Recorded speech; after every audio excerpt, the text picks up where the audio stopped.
Hello दोस्तों, आप सबका स्वागत है मेरे चैनल पे। आज मैं रिकॉर वाली मांगा को कंटिन्यू करने जा रहा हूँ, यानी कि ड्रैगन बॉल न्यू एज की फैन मांगा को कंटिन्यू करने जा रहा हूँ।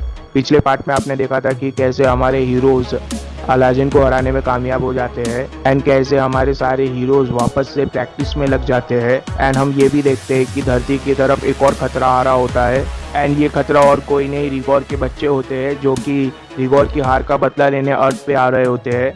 एंड इसके बारे में हमारे हीरोज को कुछ भी नहीं पता। एंड पिछले पार्ट में हमने ये भी देखा था नैमेकियंस ड्रैगन बॉल्स की मदद से ऊब और गोटेन को भी वापस से जिंदा कर दिया गया था। इसके बाद क्या हुआ ये हम जानेंगे आज के पार्ट में, तो चलिए ज़्यादा देर ना करते हुए वीडियो को स्टार्ट करते हैं। मांगा की शुरुआती पेजेस में हम कैप्सूल कॉर्प में आ जाते हैं। हम देखते हैं कि कैप्सूल कॉर्प में वेजिटा कहीं पर जाने की तैयारी कर रहा होता है एंड वेजिटा बुल्मा से इस बारे में बात करता है। वेजिटा बुल्मा से ये बोलता है कि तुम जल्दी से जल्दी मेरे लिए एक स्पेस स्पॉट तैयार करो ताकि मैं दूसरे प्लेनेट पर जाकर ट्रेनिंग कर सकूं और भी ज़्यादा ताकतवर बन सकूं। बुल्मा ये सुन के थोड़ा सा हैरान रह जाती है एंड बुल्मा बोलती है कि तुम सेयंस को हमेशा ट्रेनिंग की ही पड़ी रहती है। एंड वो ये भी बोलती है कि वेजिटा तुम ज़रा मुझे ये बताओ, ट्रेनिंग करने के लिए दूसरे प्लेनेट पर जाने की क्या ज़रूरत है, तुम यहाँ पर भी तो ट्रेनिंग कर सकते हो ना।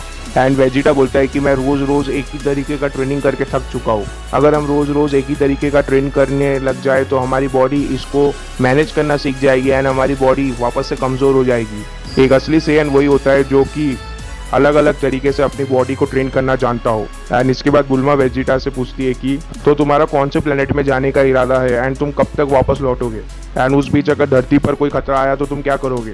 वेजिटा बोलता है हम कौन से प्लेनेट में जाएंगे ये आपने अभी तक डिसाइड नहीं किया है। एंड रही बात धरती की रक्षा करने के लिए वो बेवकूफ़ कैकरोट मौजूद है, तो हमें धरती की चिंता करने की ज़्यादा ज़रूरत नहीं है। एंड बुल्मा वेजिटा से पूछती है कि हम का मतलब क्या। एंड वेजिटा बोलता है कि मैं ट्रंक्स को भी अपने साथ लेकर जा रहा हूँ।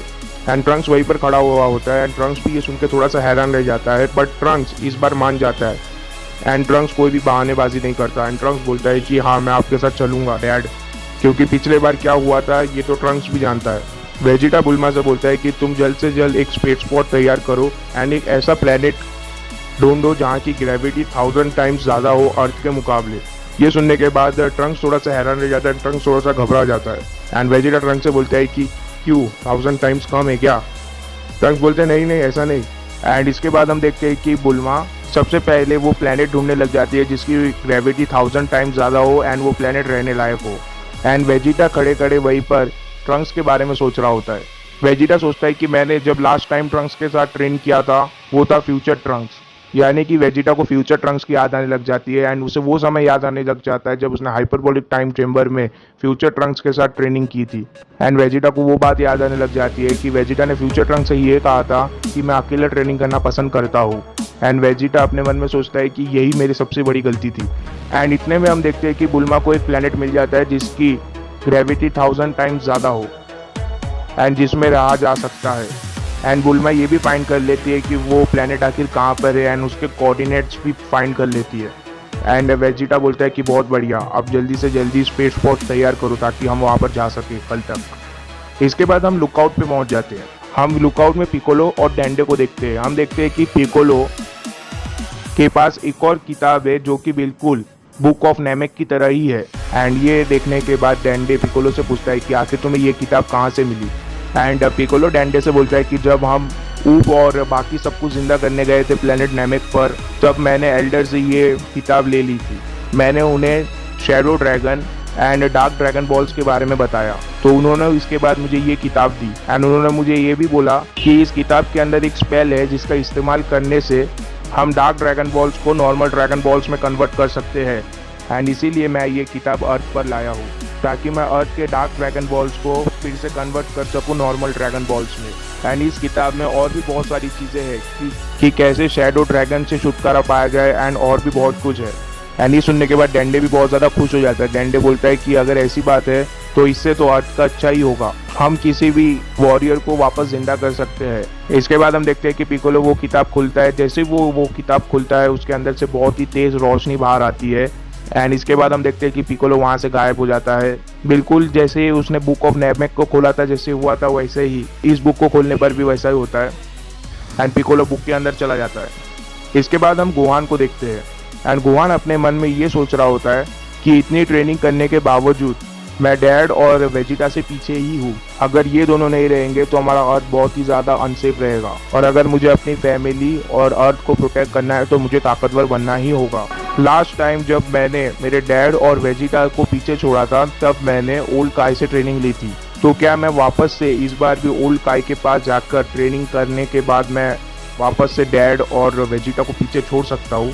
जैसे ही गोहान ये सोच रहा होता है, गोहान को ओल्ड काय की कही हुई बात याद आ जाती है। ओल्ड काय ने गोहान से ये बोला था कि जब मैंने तुम्हारा पोटेंशियल पहली बार रिलीज किया था तो मुझे लगा था कि तुम्हारी लिमिट्स इतनी ही है, पर अब जब इतना साल बीत गए हैं मुझे ऐसा लगता है कि मैंने तुम्हारी बस आधी ताकत को ही रिलीज किया था, आधे पोटेंशियल को रिलीज किया था।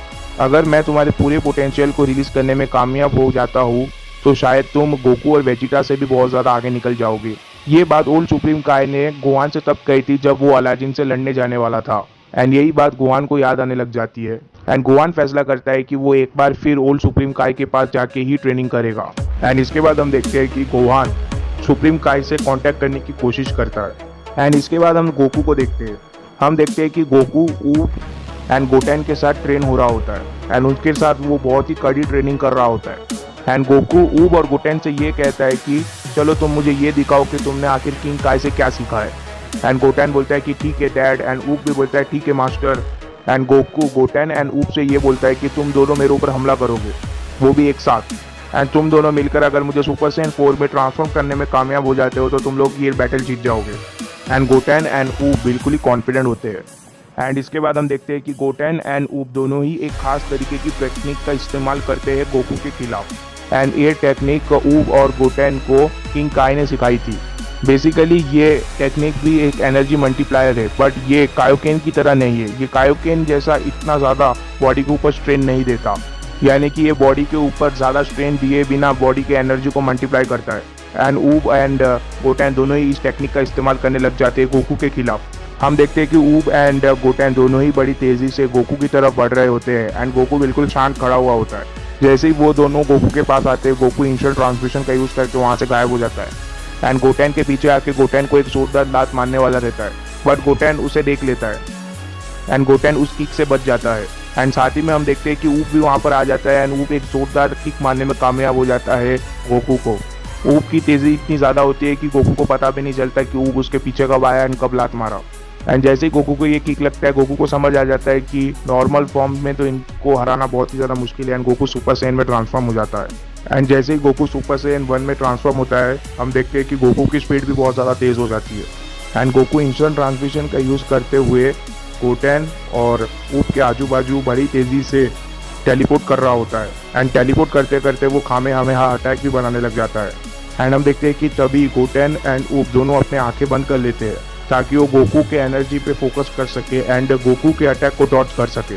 ऊब एंड गोटेन ने अपनी आंखें बंद कर ली, एंड ये देखने के बाद एंड गोकू अपना खामेहामेहा अटैक गोटेन एंड ऊब के ऊपर शूट कर देता है। एंड इसके बाद वहाँ पर बहुत बड़ा ब्लास्ट होता है, एंड हर जगह धूल ही धूल होती है, एंड कुछ भी नहीं दिख रहा होता। एंड दोस्तों इसके बाद क्या हुआ है हम जानेंगे इसके नेक्स्ट पार्ट में। तो दोस्तों जैसा कि आप देख सकते हो, हमारे हीरोज़ अलग अलग जगह पर ट्रेन हो रहे होते हैं ताकि वो और भी ज़्यादा ताकतवर बन सके। क्या इतनी ट्रेनिंग काफ़ी है, ये हम जानेंगे इसके नेक्स्ट पार्ट में। तब तक के लिए चैनल को सब्सक्राइब कर देना, वीडियो को लाइक कर देना। Goodbye, take care, thank you.